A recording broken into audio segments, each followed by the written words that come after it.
చాలా సరదా మనిషిలా ఉన్నారు. దివ్యకి మాత్రం ఈ నానమ్మంటే కోపం. ఏంటి, ఇలాంటి మనిషి మీద కోప్పడేవాళ్ళు ఉంటారా? అంటే దానికి ఇష్టం లేకుండా పెళ్లి చేశారని కోపం. వీళ్ళిద్దరినీ కలపడానికి ఈవిడ ఊరు నుంచి వచ్చిందని చెప్పింది. పుష్పగారిని చూస్తుంటే వాళ్ళిద్దరినీ కలపడానికి ఎక్కువ రోజులు పట్టదు అనిపిస్తుంది. అమ్మా సంధ్య, నువ్వేంటమ్మా ఉదయాన్నే వచ్చావు? ఇంట్లో ఏం సమస్యలేం లేవు కదా? సమస్య సృష్టించడం ఆయనకి, సర్దుకుపోవడం నాకు అలవాటైపోయిందిలే నాన్న. మీరు దాని గురించి ఆలోచించకుండా మీరిద్దరూ ఏం తింటారో చెప్పండి, నేను వంట చేస్తాను. వంటేంటి, నువ్వు ఆఫీస్కి వెళ్ళవా? ఈరోజు మూడ్ బాగాలేదమ్మా, లీవ్ పెడతాను. వద్దమ్మా, అసలే నువ్వు ఇక్కడికి రావడం అల్లుడు గారికి ఇష్టం ఉండదు. ఇల్లు అమ్మకం గురించి కూడా కోపంగా ఉండుంటాడు. ఆఫీస్కు వెళ్లకుండా ఇక్కడ ఉండిపోయావని తెలిస్తే గొడవ ఇంకా పెద్దదవుతుందమ్మా. నా మాట విని వెళ్ళు. అదంతా అలవాటైపోయిందని చెబుతున్నా కదా నాన్నా, ఏం కాదులే. అలా అనకు తల్లి, నువ్వు సంతోషంగా ఉండటం మాకు కావాలి, అంతేకాని సమస్యలు అలవాటు చేసుకునే మనిషిగా కాదు. కావాలంటే ఆఫీస్ అయిపోయిన తర్వాత రా. నా మాట విను తల్లి, నా బంగారం కదూ, వెళ్ళమ్మా ప్లీజ్. సరే వెళ్తాను. బాయ్ అమ్మా. బాయ్. మంచిది. బాయ్. బాయ్ అమ్మా.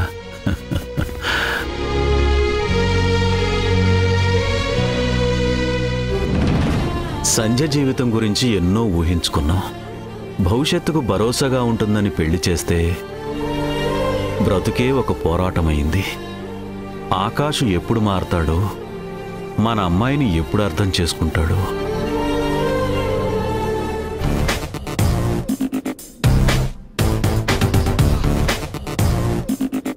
డియర్ ఫ్రెండ్స్ కమ్ పార్ట్నర్స్, మనం కట్టబోయే కమర్షియల్ కాంప్లెక్స్ ప్లాన్ ఇది.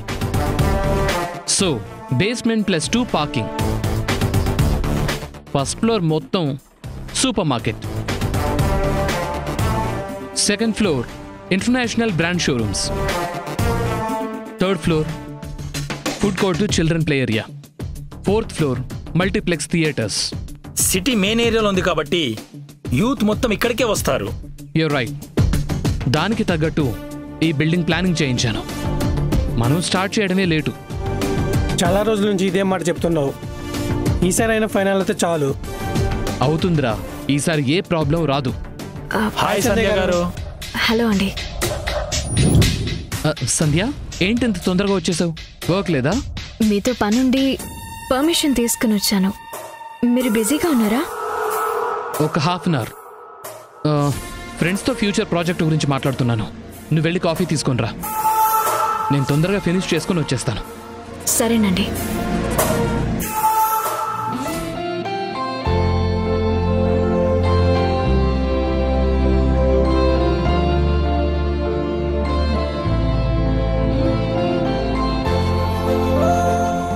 ప్రాజెక్ట్ ప్లాన్ అంతా పర్ఫెక్ట్గా ఉందిరా, మరి పర్మిషన్ సంగతి ఏంటి? డబ్బులుంటే పనులు జరగటం, పర్మిషన్లు దొరకడం పెద్ద కష్టమేం కాదు కదా.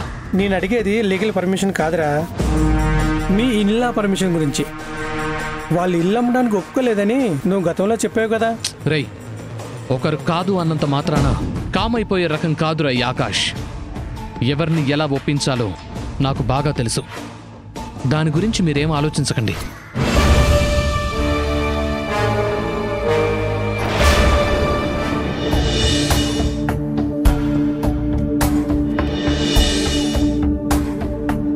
ఈసారి అంతా అనుకున్నట్టు జరిగి ప్రాజెక్ట్ వరకు ముందు కదిలితే హ్యాపీరా.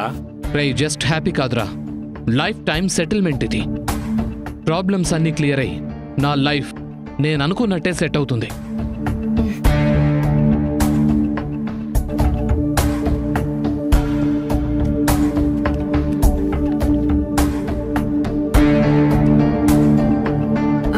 మీరు మాట్లాడుకునేది ఏ ప్రాజెక్ట్ గురించి? అదేనండి, జూబ్లీ హిల్స్ లో.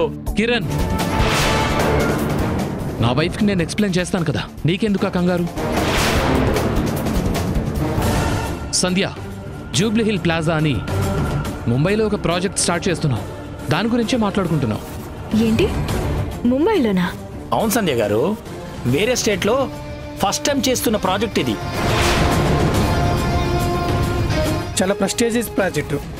దీనికోసం చాలా రోజుల నుంచి కష్టపడుతున్నాం.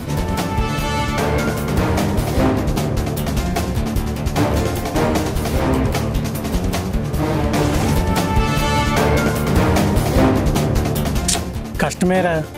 ఏంటి? లాస్ట్ టైం మేము పార్టీలో చెప్పింది నిజమయ్యేలాగా ఉంది.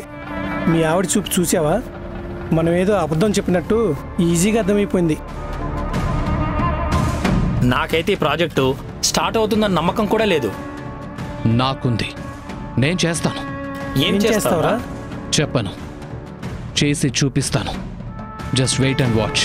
నిన్నే నమ్ముకున్నాం. ఆ నమ్మకం ఫెయిల్ అవ్వకుండా చూసుకో.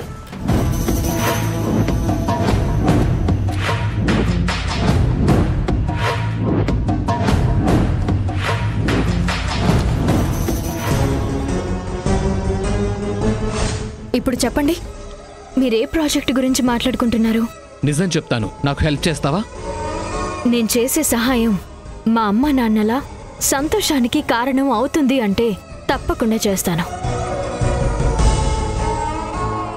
పెళ్ళైన తర్వాత ఏ ఆడదైనా మొగుడి సంతోషం మాత్రమే కోరుకుంటుంది. నువ్వేంటో ఇంకా అమ్మ నాన్న అత్త మామ అంటున్నావు? నేను తప్ప వాళ్ళకెవరూ లేరండి. నువ్వు తప్ప నాకు కూడా ఎవరూ లేరు సంధ్య. అదెందుకు నీకు అర్థం కావట్లేదు? అంతా అర్థం అవడానికి అడుగుతున్నాను. మీ ప్లాన్ ఏ ప్రాజెక్ట్ గురించి? అన్నీ తెలిసి కూడా నా నోటి నుంచి నిజం చెప్పించాలన్న నీ ప్రయత్నం ఉంది చూడు. That's really great. సరే, ఇంతవరకు వచ్చిన తర్వాత ఆగడం సాగదీయడం ఎందుకు గాని నీ అనుమానం కరెక్టే. నా ప్లానింగ్, ఈ ప్రాజెక్ట్ అంతా నీ స్థలం కోసమే. అదే మీ అమ్మా నాన్నలుంటున్న ఇంటి కోసమే.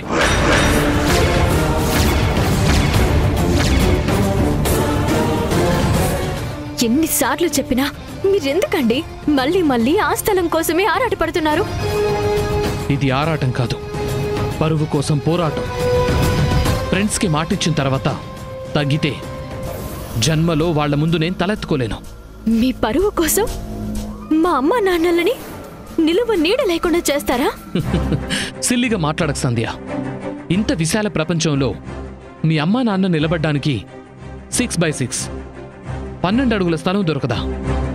ఒకవేళ నువ్వు డౌట్ పడ్డట్టే దొరకలేది అనుకో, ఎన్ని ఓల్డేజ్ హోమ్స్ ఉన్నాయి? సరే, అది కూడా వద్దనుకుంటే ఎక్కడో ఒక చోట ఏదో ఒక మూల చిన్న ఇల్లు తీసి ఇచ్చేద్దాం. అసలు ఏమనుకుంటున్నారండి మీరు? వాళ్ళంటే మీకు మరీ అంత చులకనగా ఉందా? ఈరోజు నేను ప్రాణాలతో ఉండడానికి, మనకి పెళ్ళవ్వడానికి అన్నింటికీ వాళ్లే కారణం. అలాంటి వాళ్ల మీద గౌరవం మర్యాద లేకుండా ఇలా మాట్లాడడానికి మీకు నోరెలా వచ్చింది? నా ఆలోచనలన్నీ నీకెప్పటికీ అందవు, అర్థం కావు. బట్ ఒక్క విషయం మాత్రం గుర్తుపెట్టుకో, నాకు నువ్వు కావాలి, నీ స్థలము కావాలి. నీ అమ్మా నాన్న నాకు అవసరం లేదు.